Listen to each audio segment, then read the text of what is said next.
ہم مصالحتی نظام چلا رہے ہیں اور مصالحت کی کوشش کرتے ہیں اور توفیق خدا سے کرتے رہیں گے۔ السلام علیکم، میں قومی خواجگان کی بیٹی ہوں۔ میرا قبیلہ چاولہ ہے اور میرے معاملات طلاق تک آ چکے ہوئے تھے، لیکن قومی خواجگان نے احسن طریقے سے ان معاملات کو حل کیا اور اب میں خوش و خرم اپنے گھر زندگی بسر کر رہی ہوں۔ انکل، آپ کی دعاؤں سے اللہ تعالیٰ نے مجھے پیارا سا بیٹا عطا کیا ہے، آپ ہمیں خاص دعاؤں میں یاد رکھیے گا۔ میں غلام عباس قلعہ احمد آباد سے بول رہا ہوں۔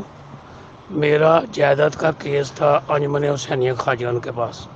انہوں نے بڑے آسان طریقے سے ہمارا کیس حل کیا ہے، میں ان کا بہت شکر گزار ہوں، ان کو دعائیں دیتا ہوں۔ بسم اللہ الرحمن الرحیم۔ 60 سال کی عبادت ایک طرف اور کسی میں صلح و تصفیہ کروانا ایک طرف۔ انجمن حسینیہ اللہ کی طرف سے چند چنیدہ افراد کا جھرمٹ ہے، جس میں یہ چنے ہوئے لوگ برادری کے مسائل حل کرتے ہیں اور اس کا اجر اللہ تعالیٰ سے مانگتے ہیں۔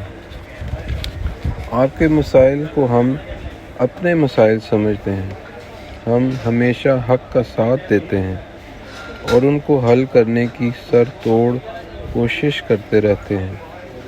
دامے درمے قدمے سخنے عمل پیرا رہتے ہیں۔ جن لوگوں کے معاملات حل ہو جاتے ہیں وہ ہمیں دعائیں دیتے ہیں، اور جن کے خلاف فیصلہ جاتا ہے انہیں چاہیے کہ وہ اپنے آئندہ زندگی میں سدھار پیدا کریں اور آخرت کی تیاری میں لگ جائیں۔ آپ لوگوں سے گزارش ہے کہ آپ ہمارے اخلاص پر یقین رکھیں اور ہمارے عمل کو سراہیں، اور جس طرح بھی ہو سکتا ہے انجمن حسینیہ کے ساتھ تعاون کریں تاکہ لوگ اس ادارے سے فیض یاب ہوتے رہیں۔ والسلام۔